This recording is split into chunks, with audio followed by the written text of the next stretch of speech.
السلام علیکم ورحمۃ اللہ وبرکاتہ۔ الحمد للہ وکفا وسلام علی عباد الذین اصطفیٰ، اما بعد فاعوذ باللہ من الشیطان الرجیم، بسم اللہ الرحمن الرحیم۔ قال اللہ تعالی فی القرآن الکریم، حامیم تنزیل الکتاب من اللہ العزیز الحکیم، ما خلقنا السماوات والارض وما بینہما الا بالحق واجل مسمى والذین کفروا عما انذروا معرضون۔ شروع اللہ کے نام سے جو بڑا مہربان اور نہایت رحم کرنے والا ہے۔ حامیم، یہ کتاب اللہ غالب حکمت والے کی طرف سے نازل کی گئی ہے۔ ہم نے آسمانوں، زمین اور جو کچھ ان کے درمیان موجود ہے سب چیزوں کو حقیقی مصلحت کی بنا پر ایک مقررہ مدت تک کے لیے پیدا کیا، اور جو کافر ہیں وہ اس چیز سے اعراض کر جاتے ہیں جس سے انہیں ڈرایا جاتا ہے۔ آپ ان سے کہیے، بھلا دیکھو اللہ کے سوا جنہیں تم پکارتے ہو مجھے دکھاؤ تو صحیح کہ زمین کی کیا چیز انہوں نے پیدا کی ہے، یا آسمانوں کی تخلیق میں بھی ان کا کچھ حصہ ہے۔ سورۃ الاحقاف کی میں نے تلاوت کی، 26ویں پارے کا آغاز آج ہم کر رہے ہیں۔ سورۃ الاحقاف میں توحید کی دعوت اللہ تعالیٰ نے دی ہے، شرک کی مذمت فرمائی ہے، رسالت کی حقانیت کے بارے میں بتایا، تاریخ کی عبرت، اچھے کردار کی عظمت اور برے کردار کی خباثت کے بارے میں بیان ہے، اور آخرت میں جزا و سزا کے بارے میں اللہ تعالیٰ نے تفصیل سے بیان کیا۔ نازل کیا جانا اس کتاب کا اللہ کی طرف سے، یعنی کہ اللہ تعالیٰ نے سب سے پہلے شرک جو ہے اس کی مذمت فرمائی کہ کوئی دلیل ہی نہیں ہے اس کی۔ ان سے کہا جائے کہ اگر وہ اپنے شرک میں سچے ہیں تو سابقہ آسمانی کتاب یا عملی دلیل پیش کریں، مگر وہ ایسا کرنے سے عاجز ہیں۔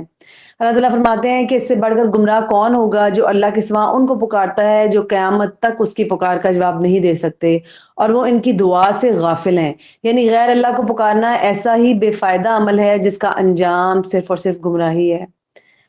پھر اللہ تعالیٰ فرماتے ہیں کہ جو لوگ کہتے ہیں کہ ہمارا رب اللہ ہے اور پھر اس پر استقامت اختیار کرتے ہیں، قرآن میں ان لوگوں کی تعریف کچھ اس طرح بیان کی گئی ہے، ان الذین قالوا ربنا اللہ، جنہوں نے کہا، جن لوگوں نے کہ ان کا رب اللہ ہے، ثم استقاموا، پھر وہ اس پر جم گئے، فلا خوف علیہم ولا هم یحزنون، تو ان کے لیے نہ کوئی خوف ہوگا اور نہ ہی وہ غمگین ہوں گے، یعنی کہ وہ جو ہے وہ جنت میں رہیں گے ہمیشہ، اور ان کو ان کے اعمال کا بہترین بدلہ دیا جائے گا۔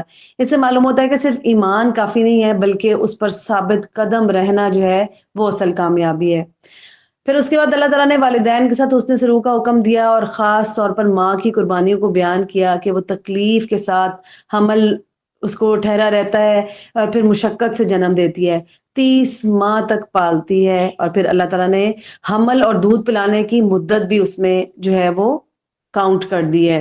آپ دیکھیں کہ کس قدر اللہ تعالیٰ نے والدین کا قرآن پاک میں ذکر فرمایا، اور جگہ جگہ پر جو ہے وہ یہی فرمایا کہ والدین کی نافرمانی سے بچنا ہے، ان کے ساتھ بہترین رویہ رکھنا ہے، اور پھر جو ہے وہ اس کا اجر کتنا زیادہ ہے۔ ماں کو تو جو ہے وہ اس کے قدموں تلے جنت رکھ دی گئی، اور باپ کو جنت کا درمیانی دروازہ ٹھہرا دیا گیا، اور پھر یہ بھی فرمایا گیا کہ اگر باپ کی ناراضگی ہے تو اس میں اللہ کی ناراضگی ہے۔ تو ہمیں اپنے ماں باپ کے ساتھ بہترین سلوک کرنا چاہیے۔ اللہ تعالیٰ ہمیں اس قابل کرے کہ ہم ان کی ہر بات پہ جو ہے وہ ان کا کہنا مانیں اور ان سے حسن سلوک کریں جیسا کہ اللہ کا حکم ہے ویسا۔ اور پھر اللہ تعالیٰ نے والدین کے لیے خاص ایک دعا سکھائی، رب ارحمہما کما ربیانی صغیرا، کہ اللہ تعالیٰ جو ہے وہ ہمیں ہمارے والدین کے لیے صدقہ جاریہ بنائے اور ہمارے بچوں کو ہمارے لیے صدقہ جاریہ بنائے۔ پھر جب وہ انسان جوانی کی انتہا کو پہنچ کر 40 سال کا ہو جاتا ہے تو اللہ تعالیٰ نے اس کو ایک اور دعا سکھائی جو وہ اپنے ماں باپ کے لیے کرے گا۔ تو آپ دیکھیں کہ کس قدر جو ہے وہ ماں باپ کی جو ہے اللہ تعالیٰ نے احترام کا حکم دیا ہے۔ ساری زندگی انسان جو ہے وہ ماں باپ کا قرض نہیں اتار سکتا۔ اللہ تعالیٰ نے 40 سال کی عمر کو پہنچتے پہنچتے تک بھی وَبَلَغَ 40 سنہ، جب 40 سال کو پہنچ گئے تو ایک اور دعا سکھائی، قال ربی اوزعنی ان اشکر نعمتک التی انعمت علی وعلی والدی وان اعمل صالحا ترضاہ واصلح لی فی ذریتی انی تبت الیک وانی من المسلمین۔ پھر اس نے کہا میرے پروردگار مجھے توفیق دے کہ میں تیرے اس احسان کا شکر ادا کروں جو تو نے مجھ پر میرے والدین پر کیا ہے، اور یہ بھی کہ میں ایسے اچھے عمل کروں جو تجھے پسند ہو، اور میری خاطر میرے اولاد کی اصلاح کر، میں تیرے حضور توبہ کرتا ہوں اور بلا شبہ میں فرما برداروں میں سے ہوں۔ یعنی کہ اللہ تعالیٰ نے یہ دعا سکھائی کہ والدین کے لیے یہ دعا 40 سال کے بعد آپ نے کرنا شروع کرنی ہے۔ اور پھر یہ دعا سے ہمیں کیا پتہ چلتا ہے کہ انسان کو اپنی اصلاح بھی کرنی ہے اور اپنی اولاد کی فکر اور بھلائی کے لیے کام کرتے چلے جانا ہے، کیونکہ اولاد یا تو آپ کے حق میں اس وقت حجت بن جائے گی یا آپ کے خلاف حجت بن جائے گی، وہ آپ کو جو ہے وہ جہنم میں اور جو جنت ہے اس میں لے جانے کا ذریعہ بنے گی۔ تو اللہ تعالیٰ جو ہے وہ ہمیں بچا کے رکھیں، ہماری اولاد کی اصلاح فرمائیں، ہماری اصلاح فرمائیں، ہمیں جو ہے اپنے ماں باپ کے لیے صدقہ جاریہ بنائیں اور ہماری اولاد کو ہمارے لیے صدقہ جاریہ بنائیں۔ پھر اللہ تعالیٰ نے جو ہے وہ نیک لوگوں کے بارے میں فرمایا کہ ان کے بہترین اعمال کو اللہ تعالیٰ قبول کریں گے، ان کی خطائیں معاف کریں گے، اور پھر وہ لوگ جنت کے مستحق ہوں گے۔ رسول اللہ صلی اللہ علیہ وآلہ وسلم کو صبر کی تلقین فرمائی گئی اور بتایا گیا کہ جس طرح اولو العزم انبیاء، یعنی کون سے انبیاء تھے؟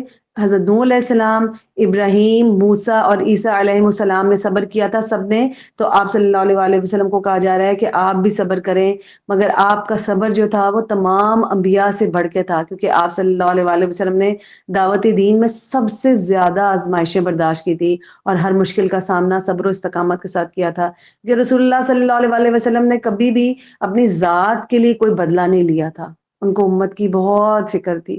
تو یہ سورہ احقاف ہمیں کیا سکھاتی ہے کہ شرک جو ہے وہ بے بنیاد ہے، اس کی کوئی دلیل نہیں ہے، اور جن لوگوں نے ایمان کے بعد استقامت اختیار کی تو اللہ تعالیٰ ان کو جنت کی ضمانت دیتے ہیں۔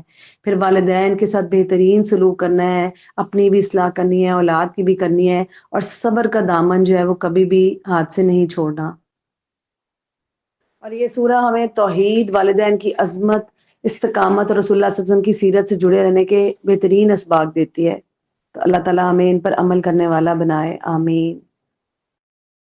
سورہ محمد، سورہ محمد کو سورہ قتال بھی کہا جاتا ہے کیونکہ اس میں جہاد، ایمان و کفر کا فرق، رسول اللہ صلی اللہ علیہ وآلہ وسلم کی اتباع اور اللہ کے راستے میں انفاق کا جو ہے وہ ذکر ملتا ہے، اور انسانوں کے 3 کردار یعنی مومنین، کافرین اور منافقین کے بارے میں بتایا گیا ہے۔ بسم اللہ الرحمن الرحیم۔ الذین کفروا وصدوا عن سبیل اللہ اضل اعمالهم والذین آمنوا وعملوا الصالحات وآمنوا بما نزل على محمد وهو الحق من ربهم كفر عنهم سیئاتهم وأصلح بالهم۔ شروع اللہ کے نام سے جو بڑا مہربان اور نہایت رحم کرنے والا ہے۔ جن لوگوں نے کفر کیا اور دوسروں کو اللہ کی راہ سے روکا، اللہ تعالیٰ نے ان کے عمل ضائع کر دیے، اور جو لوگ ایمان لائے اور نیک عمل کیے اور جو کچھ محمد صلی اللہ علیہ وآلہ وسلم پر نازل ہوا ہے اس پر ایمان لائے اور وہی ان کے پروردگار کی طرف سے حق ہے، اللہ نے ان کی برائیاں دور کر دیں اور ان کا حال درست کر دیا۔ یہ اس لیے کہ کافروں نے تو باطل کی پیروی کی اور ایمان والوں نے اس حق کی پیروی کی جو ان کے پروردگار کی طرف سے نازل ہوا۔ اسی طرح اللہ تعالیٰ لوگوں سے ان کی ٹھیک ٹھیک حالت بیان کر دیتا ہے۔ یہاں کافروں اور مومنوں کا انجام بتایا گیا کہ اللہ تعالیٰ نے ابتدا میں 2 گروہوں کا ذکر کیا، کافر جو ایمان لانے سے انکار کرتے ہیں اور دوسروں کو بھی اللہ کے راستے سے روکتے ہیں، تو اللہ تعالیٰ نے کہا کہ میں ان کے اعمال برباد کر دوں گا، اور وہ مومن جو ایمان لائیں اور نیک عمل کریں، رسول اللہ صلی اللہ علیہ وسلم کی رسالت کو تسلیم جو کریں گے، اللہ تعالیٰ ان کے گناہ معاف کر دیں گے اور ان کی حالت کو درست کر دیں گے، بہتر کر دیں گے۔ کافروں کی زندگی جانوروں جیسی ہے۔ اللہ تعالیٰ فرماتے ہیں کہ کافر بغیر کسی تمیز کے حلال اور حرام کھاتے ہیں، جیسے جانوروں کو پتہ نہیں ہوتا کہ وہ کیا کھا رہے ہیں، اور ان کا ٹھکانہ جو ہے اللہ تعالیٰ نے جہنم قرار دیا، یعنی ان کے پاس کوئی اخلاقی اور دینی معیار ہی نہیں ہے، وہ صرف دنیاوی خواہشات کی پیروی کرتے ہیں، ان کے پیچھے لگے رہتے ہیں، اس لیے ان میں جو آخرت کی کوئی سمجھ بوجھ نہیں ہوتی۔ تو اللہ تعالیٰ کہہ رہے ہیں کہ ان کا انجام کیا ہوگا، کہ وہ جہنم کے دہتے ہوئے انگاروں میں ان کا انجام ہوگا۔ اور پھر اللہ تعالیٰ اس سورہ میں قرآن پاک پر غور و فکر کی دعوت دیتے ہیں کہ یہ لوگ قرآن پر غور کیوں نہیں کرتے، کیا ان کے دلوں پر تالے پڑے ہوئے ہیں؟ اللہ تعالیٰ فرماتے ہیں افلا یتدبرون القرآن ام علی قلوب اقفالها۔ اللہ تعالیٰ کہہ رہے ہیں کہ یہ لوگ کیوں نہیں قرآن میں غور و فکر کرتے، یا ان کے دل جو ہے وہ اقفالها میں ہے، تالے لگے ہوئے ہیں ان کے دلوں پر. یہ آیت جھنجھوڑتی ہے کہ اگر قرآن پر تدبر نہ کیا جائے تو دلوں پر غفلت اور گناہوں کے تالے پڑ جاتے ہیں جو ہدایت سے محرومی کا سبب بنتے ہیں. اللہ فرماتے ہیں کہ جو لوگ کفر کرتے ہیں، اللہ کے راستے سے روکتے ہیں اور باوجود ہدایت کے رسول اللہ صلی اللہ علیہ وآلہ وسلم کی مخالفت کرتے ہیں، وہ اللہ کا کچھ نقصان نہیں کر سکتے بلکہ وہ اپنے ہی اعمال برباد کر رہے ہیں. اللہ کا دین تو قائم ہے اور قائم رہے گا ہمیشہ کے لیے، چاہے کوئی مانے یا نہ مانے. اللہ کو ایسے لوگوں کی کوئی فکر نہیں ہے. قیامت والے دن اللہ تعالیٰ کیا فرماتے ہیں کہ پھر اللہ تعالیٰ ان کی طرف دیکھیں گے بھی نہیں، کلام بھی نہیں کریں گے. جب ایک مہربان ہستی جو ہے وہ دیکھے گا ہی نہیں، کلام ہی نہیں کرے گا، تو سوچیں کہ اس وقت ہمارا کیا حال ہوگا. پھر اللہ تعالیٰ اس سورہ کے اندر مال خرچ کرنے کے بارے میں بیان کرتے ہیں کہ جب ایمان والوں کو اللہ کے راستے میں مال خرچ کرنے کی دعوت دی جاتی ہے تو کچھ لوگ جو ہیں وہ بخل کرنے لگتے ہیں، حالانکہ بخل کرنے والا در حقیقت اپنی جان کے ساتھ بخیلی کر رہا ہوتا ہے، کیونکہ صدقہ اور انفاق آخرت میں نجات کا ذریعہ ہے. کچھ لوگ کرتے ہیں جو ایمان لے بھی آتے ہیں. ہم اپنے دل کی حالتیں چیک کر لیں کہ جب ہمیں اللہ کے راستے میں خرچ کرنا پڑتا ہے، ہم بھی تو کہہ دینا کہ ہم نے ایمان قبول کیا ہوا ہے، تو ہماری حالت اس وقت کیا ہے کہ ایمان ہمارے دلوں میں ہے. ہم کہتے ہیں ہم نے لا الہ الا اللہ پڑھا ہوا ہے، لیکن ایمان کی اس کیفیت کو نہیں پہنچے کہ ہم اپنا سب کچھ جو ہے وہ اللہ کی راہ میں قربان کر دیں. پھر اللہ تعالیٰ فرماتے ہیں کہ اگر تم اللہ کی راہ میں خرچ کرنے اور نکلنے سے بخل کرو گے تو اللہ تعالیٰ تمہیں ہٹا کر ایسی قوم کو لے آئے گا جو سخت ہوگی، جو اللہ کی راہ میں قربانیاں دے گی اور اللہ کی مدد کرے گی. تو کیا اللہ تعالیٰ کو ہماری مدد کی ضرورت ہے؟ اللہ تعالیٰ جس وقت چاہے ہمیں بدل دیں. یہ اللہ کی سنت ہے کہ جب لوگ اس کی بات نہیں سنتے اور اللہ کی رضا کے لیے عمل نہیں کرتے، دنیاوی خواہشات کے پیچھے لگے جاتے ہیں، اندھے ہو جاتے ہیں، ان کے دلوں میں کفر لگ جاتے ہیں، تو اللہ تعالیٰ کیا کرتے ہیں؟ اللہ تعالیٰ لوگ بدل دیتے ہیں. ہمیں اللہ کی ضرورت ہے، اللہ تعالیٰ کو ہماری کوئی ضرورت نہیں ہے. اللہ تعالیٰ ہمیں اس قابل بنائے کہ ہم اس کی راہ میں انفاق فی سبیل اللہ میں جو ہے اپنے جان مال سب کچھ لٹا دیں. اور پھر خسارہ کس کا ہے؟ یہ مال ہمیں ہمارے پاس آیا کہاں سے؟ یہ اللہ تعالیٰ نے تو ہمیں جو ہے دیا ہے. وَمِمَّا رَزَقْنَاهُمْ يُنْفِقُونَ، اللہ کہہ رہا ہے اس چیز میں سے خرچ کرو جو میں نے تمہیں دی ہے. رَزَقْنَاهُمْ، ہم نے دیا ہے تم کو وہ مال، اسی میں سے خرچ کرنا. اور پھر ثواب کا حقدار کون ہوگا؟ ہمیں اللہ تعالیٰ نے موقع دیا. اللہ تعالیٰ ہم سب کو اس موقع سے فائدہ اٹھانے کی توفیق عطا فرمائے، آمین. سورۃ الفتح، بسم اللہ الرحمن الرحیم. یہ مدنی سورہ ہے. اِنَّا فَتَحْنَا لَكَ فَتْحًا مُبِينًا لِيَغْفِرَ لَكَ اللَّهُ مَا تَقَدَّمَ مِن ذَنبِكَ وَمَا تَأَخَّرَ وَيُتِمَّ نعمته علیک ویہدیک صراطا مستقیما. شروع اللہ کے نام سے جو بڑا مہربان اور نہایت رحم کرنے والا ہے. اے نبی، ہم نے آپ کو واضح فتح عطا کر دی تاکہ اللہ آپ کی سب اگلی اور پچھلے لغزشیں معاف کر دے اور آپ پر اپنی نعمت پوری کر دے اور آپ کو سیدھی راہ چلا دے اور آپ کو زبردست نصرت عطا فرمائے. وہی تو ہے جس نے مومنوں کے دلوں میں اطمینان ڈال دیا تاکہ وہ اپنے ایمان کے ساتھ مزید اطمینان کا اضافہ کر لیں. اور آسمانوں اور زمین کے سب لشکر اللہ ہی کے ہیں اور اللہ سب کچھ جاننے والا اور حکمت والا ہے. آپ دیکھیں کہ اللہ تعالیٰ جو ہے وہ جب ہم اللہ تعالیٰ کا کہنا مانتے ہیں، اللہ تعالیٰ کی رضا میں راضی رہتے ہیں اور کوئی تکلیف مشکل آزمائش کوئی بھی ہماری زندگی پر آئے، ہم خاموشی سے صبر کے ساتھ اس کو گزارتے جاتے ہیں، تو اللہ تعالیٰ ہمارے دلوں میں اطمینان اتارتے ہیں. کتنی بڑی اللہ تعالیٰ کی نعمت ہے. پھر دل پرسکون ہو جاتے ہیں. آپ نے کبھی نوٹ کیا ہوگا کوئی مشکل آتی ہے تو ہم بے چین ہو جاتے ہیں ایک دم سے، لیکن اگر ہم بے چین نہ ہوں اور صبر کریں تو کیا کریں گے؟ اللہ تعالیٰ خود ہی دلوں کو اطمینان بخشنے والے ہیں. اللہ کا وعدہ سچا ہے، لا یخلف اللہ المیعاد. اللہ تعالیٰ کبھی اپنے وعدے کے خلاف نہیں کرتا. تو قرآن میں جو کچھ اللہ تعالیٰ نے اتارا ہے وہ سب، ایک تو ہم یہ ایمان مضبوط کر لیں اس چیز پر کہ ہماری بھلائی کے لیے ہے اور اس کا فائدہ ہمیں ہی ہونا ہے آخرت میں. اور پھر اگر ہم دنیاوی فائدے کی بات کریں تو اللہ تعالیٰ فرماتے ہیں کہ میں دلوں میں اطمینان جو ہے وہ بخش دیتا ہوں. الا بذکر اللہ تطمئن القلوب، کہ اللہ کے ذکر سے تو اطمینان ملتا ہی ہے، پھر اللہ کی بات ماننے سے بھی ہمیں اطمینان نصیب ہوتا ہے یقیناً. سورۃ الفتح میں فتح مبین کی بشارت دی گئی جو صلح حدیبیہ کے پس منظر میں نازل ہوئی تھی. بظاہر یہ ہوا تھا کہ جب مسلمانوں کا صلح حدیبیہ کا معاہدہ ہوا تو وہ بہت پریشان تھے کہ کیوں ایسا معاہدہ ہوا، مگر اللہ تعالیٰ نے اسے ایک عظیم فتح قرار دیا، کیونکہ اس کے بعد اسلام کی دعوت کو غیر معمولی فروغ ملا۔ صرف 2 سال کے اندر اندر مسلمانوں کی تعداد 1400 سے بڑھ کر 10,000 ہو گئی، اور پھر فتح مکہ کی راہ ہموار ہوئی۔ اور یہ سورہ جو ہے 2 متضاد گروہوں کا ذکر بھی اس میں ملتا ہے۔ ایک تو مخلص اہل ایمان تھے جنہوں نے بیعت رضوان جو ہے وہ کی، رسول اللہ صلی اللہ علیہ وسلم کے ہاتھ پہ بیعت کی، اور وہ ان کے ایمان کا امتحان تھا۔ وہ جو رسول اللہ صلی اللہ علیہ وسلم کے ہاتھ پر بیعت رضوان کرتے ہیں وہ فتح یا شہادت تک وفاداری کا عہد کرتے ہیں۔ اللہ تعالیٰ نے فرمایا کہ جو آپ صلی اللہ علیہ وآلہ وسلم کے ہاتھ پر بیعت کرتے ہیں ان کے ہاتھ پر اللہ کا ہاتھ ہے اور اللہ تعالیٰ ان سے راضی ہیں۔ جب حضرت عثمان رضی اللہ عنہ کی شہادت کی خبر پھیل گئی تھی تو اس وقت رسول اللہ صلی اللہ علیہ وآلہ وسلم نے، آپ یہ کہہ لیں کہ وہ موت پر بیعت تھی کہ وہ اپنی جانوں کی پرواہ کیے بغیر لڑیں گے، کیونکہ حضرت عثمان جو ہے وہ ایک قاصد کی سی حیثیت سے گئے تھے، تو ان کا مشہور ہو گیا ان کے بارے میں کہ نعوذ باللہ وہ قتل کر دیے گئے ہیں۔ تو وہاں پر رسول اللہ صلی اللہ علیہ وسلم نے تمام صحابہ سے بیعت کی کہ ان کے بدلے کے لیے کون کون جائے گا۔ تو ان لوگوں کے بارے میں اللہ تعالیٰ نے کہا کہ اللہ تعالیٰ ان سے راضی ہے اور ان کے ہاتھ پر اللہ کا ہاتھ ہے۔ اور دوسرا گروہ جو تھا وہ منافقین کا تھا، وہ جو مدینہ سے ساتھ ہی نہیں گئے تھے اور یہ سمجھتے تھے کہ مسلمان مکہ سے زندہ واپس نہیں آئیں گے۔ اللہ نے ان کے نفاق کو واضح کر دیا اور بتایا کہ یہ جھوٹے بہانے بنا کر اپنے عمل کو درست ثابت کرنا چاہتے ہیں۔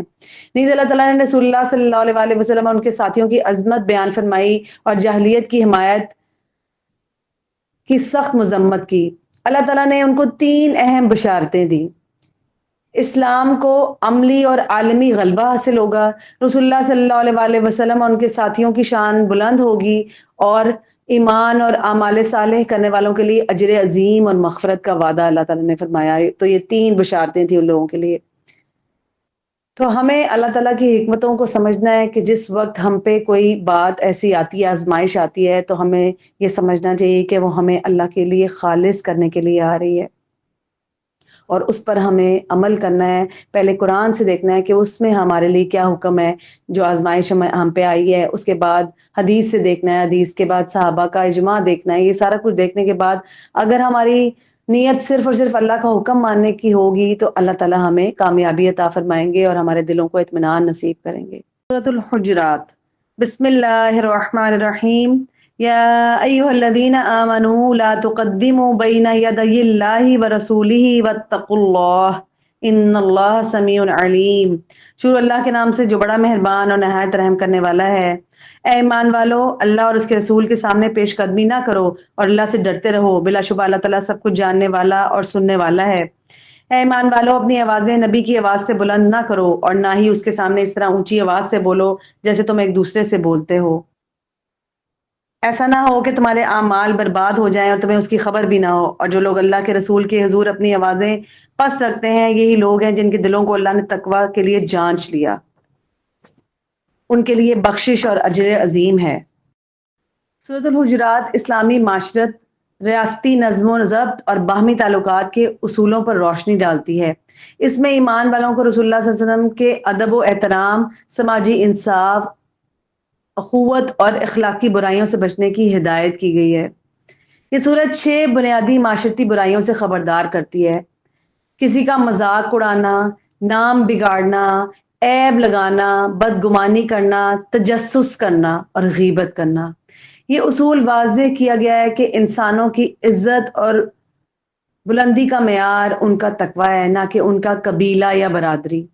رسول اللہ صلی اللہ علیہ وسلم کے ادب و احترام کا حکم جو دیا گیا، اس میں اللہ تعالیٰ نے ایمان والوں کو رسول اللہ صلی اللہ علیہ وسلم کے احترام کا حکم دیتے ہوئے فرمایا کہ اللہ اور اس کے رسول سے آگے نہ بڑھو، یعنی نبی صلی اللہ علیہ وسلم کے احکامات اور شریعت کے مقابلے میں اپنی رائے نہ دو۔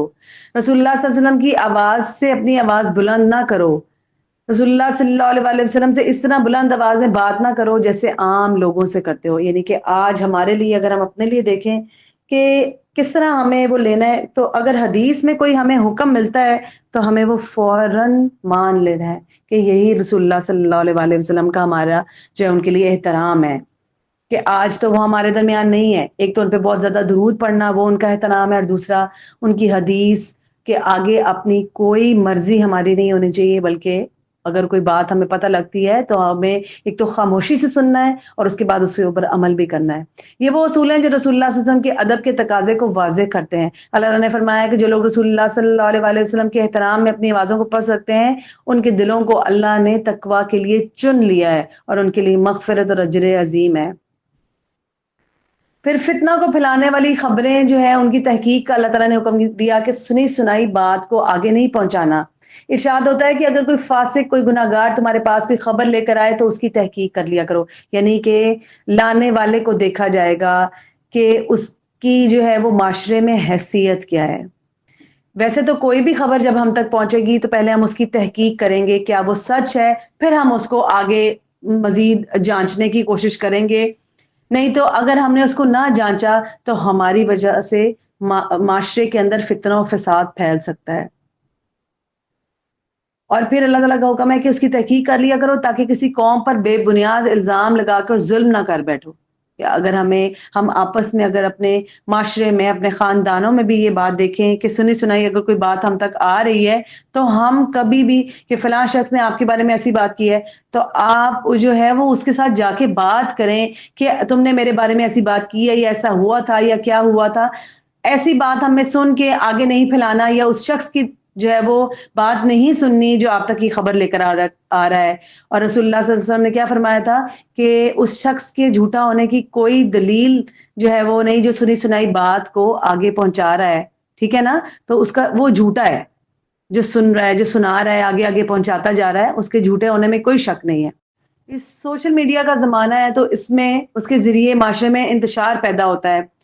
پھر ہے کہ مسلمانوں کے باہمی جھگڑوں میں انصاف کرنا ہے. اللہ تعالیٰ نے حکم دیا کہ اگر دو مسلمان گروہ آپس میں جنگ و جدال کریں تو ان میں صلح کرا دو, اور اگر گروہ ظلم پر کوئی ایک قائم رہے تو اس سے جنگ کرو یہاں تک کہ وہ انصاف پر آ جائے. یہ حکم جو ہے اسلامی ریاست میں امن و انصاف کے قیام کے لیے کیا گیا تھا تاکہ مسلمان آپس میں بھائی چارہ قائم کر سکیں. پھر آتا ہے کہ مذاق میں جو ہے ایک تو مذاق کرنا, بدگمانی, غیبت اور تجسس, یہ 4 چیزیں ہیں جو اللہ تعالیٰ نے مزید بیان کی ہیں. پہلے اوپر ہم نے 2 پڑھی, اب یہ 4 اور ہیں, یعنی ٹوٹل 6 ہیں جس سے سختی سے اللہ تعالیٰ نے منع فرمایا ہے کہ مذاق نہ اڑاؤ کسی کا, کیونکہ وہ تم سے بہتر ہو سکتا ہے. ہم مذاق اڑاتے ہیں اور ہمیں احساس نہیں ہوتا کہ ہم کیا کریں, کسی کا دل ٹوٹ رہا ہے, کسی کے اوپر کیا گزر رہی ہے, تو اللہ تعالیٰ نے اس چیز سے منع فرمایا. ہاں ہلکی پھلکی بات چیت کی جا سکتی ہے لیکن ڈائریکٹ کسی کو نشانہ نہیں بنانا. نام بگاڑنا, دوسروں کو برے القاب سے نہ پکارو, اللہ کا حکم ہے. آج تو ہم بولتے ہی نام ہی الٹے بولتے ہیں, کسی کا نام سیدھا لیتے ہی نہیں. ہم اپنے بچوں کو بھی الٹے سیدھے ناموں سے پکار رہے ہوتے ہیں, حالانکہ اللہ کا حکم نہیں ہے. بالکل صحیح اچھا نام رکھیں اور اسی خوبصورت اور بہترین نام سے پکاریں, چاہے آپ کسی کو بھی پکار رہے ہو. عیب جوئی کرنا, دوسروں کی خامیوں پر بات نہیں کرنی. ہماری تو زندگیوں میں اتنے مسائل ہیں کہ ہمیں دوسروں کے گھروں میں جھانکنے کا یا ان کی ذات پہ اعتراضات کرنے کا یا جو ہے وہ عیب جوئی کرنے کا وقت ہی نہیں ہونا چاہیے ہمارے پاس. اللہ تعالیٰ ہمیں اپنے گھروں میں اور اپنی یاد میں اتنا مصروف کر دے کہ ہمیں ان ساری برائیوں میں اللہ تعالیٰ بچا ہی لے. ان ساری برائیوں سے اللہ تعالیٰ تو بچا رہے ہوتے ہیں, یقیناً ہم خود ہمارا نفس اور شیطان مل کر ہمیں ان برائیوں میں مبتلا کر دیتے ہیں, تو اللہ تعالیٰ ہمیں بچا کے رکھے. پھر ہے بدگمانی, کسی کے بارے میں بلا وجہ غلط سوچتے رہنا کہ فلاں نے تو ایسے کیا ہوگا, وہ میرے بارے میں ایسی سوچ رکھتا ہے. ہمیں ضرورت ہی نہیں ہے, ہمیں صرف اللہ کو راضی کرنے کے لیے کام کرنا ہے. اپنی ذات کے اوپر چھوڑ دیں دوسرے ہمارے بارے میں کیا سوچتے ہیں کیا نہیں سوچتے ہیں, ہمیں اللہ کو راضی کرنا ہے بس. اور پھر اللہ تعالیٰ نے آخر میں بتا دیا کہ اصل فضیلت کا جو معیار ہے وہ کس بنا پہ ہے, تقویٰ کی بنیاد پر.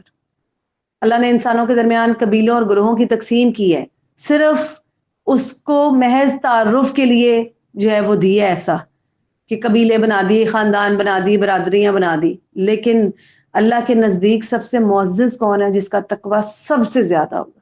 تو فکر کیا ہے ہماری ہونی چاہیے کہ ہم اللہ کو راضی کرنے کی فکر کریں. اور یہ 6 برائیاں جو خاص طور پر سورۃ الحجرات میں اللہ تعالیٰ نے بیان فرمائی, اللہ تعالیٰ ہمیں ان سے بچا لے. اللہ تعالیٰ ہمیں اپنی یاد میں مصروف کر دے, ہمارے دلوں کو اپنے ذکر سے منور رکھے, تو ہمیں ان ساری چیزوں کا ٹائم ہی نہیں ملے گا. سورہ زاریات, بسم اللہ الرحمن الرحیم. والزاریات ذروا فالحاملات وقرا فالجاریات یسرا فالمقسمات امرا انما توعدون لصادق وان الدین لواقع۔ شروع اللہ کے نام سے جو بڑا مہربان اور نہایت رحم کرنے والا ہے۔ ان ہواؤں کی قسم جو گرد و غبار اڑائے پھرتی ہیں، پھر ان کی جو بادلوں کا بوجھ اٹھانے والی ہیں، پھر ان کی جو آہستہ آہستہ چلتی ہیں، پھر ان کی جو امر یعنی بارش کو تقسیم کرنے والی ہیں کہ جس بات کا تم سے وعدہ کیا جاتا ہے وہ سچا ہے اور انصاف کا دن ضرور ہوگا۔ اس سورہ میں اللہ تعالیٰ نے ہواؤں کی قسم کھائی ہے، مختلف قسم کی ہواؤں کی۔ قیامت کے وقوع پر اللہ کی قسمیں جو اللہ تعالیٰ نے 4 قسمیں کھائیں، فرمایا کہ قیامت ضرور برپا ہوگی۔ 4 قسموں کے بعد اللہ تعالیٰ نے یہ بات کہی۔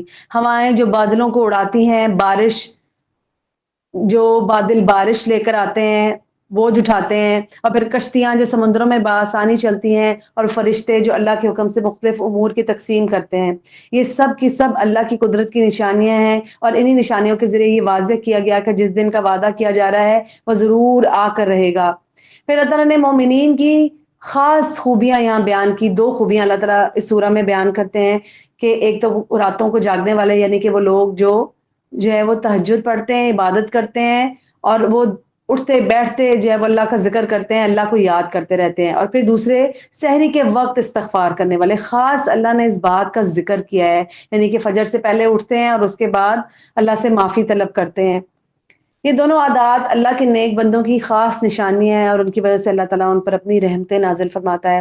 پھر اللہ تعالیٰ نے فرمایا کہ رزق کا فیصلہ آسمان میں ہوتا ہے۔ وَفِي السَّمَاءِ رِزْقُكُمْ وَمَا تُوعَدُونَ، ایک خاص حقیقت کے بارے میں اللہ تعالیٰ نے بیان کیا ہے کہ تمہارا رزق آسمان میں ہے، اور وہ بھی جس کا تم سے وعدہ کیا جاتا ہے۔ آسمان میں رزق کا کیوں کہا گیا؟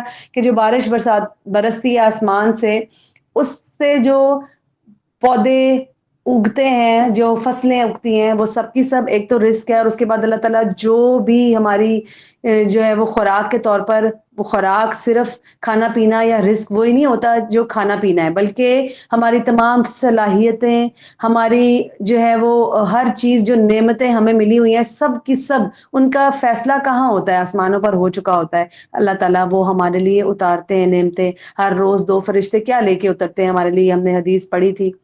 تو اللہ تعالیٰ کا رزق کا فیصلہ ہے جو ہم پہ ہوتا ہے، اور اس کے علم کی بنا پر جو ہے وہ سب کچھ ہوتا ہے، اس کی علم اور قدرت کی بنا پر، اور وہ ہمیں عطا کیا جاتا ہے، اور اللہ تعالیٰ ایسے ہی انشاءاللہ عطا کرتے رہیں گے۔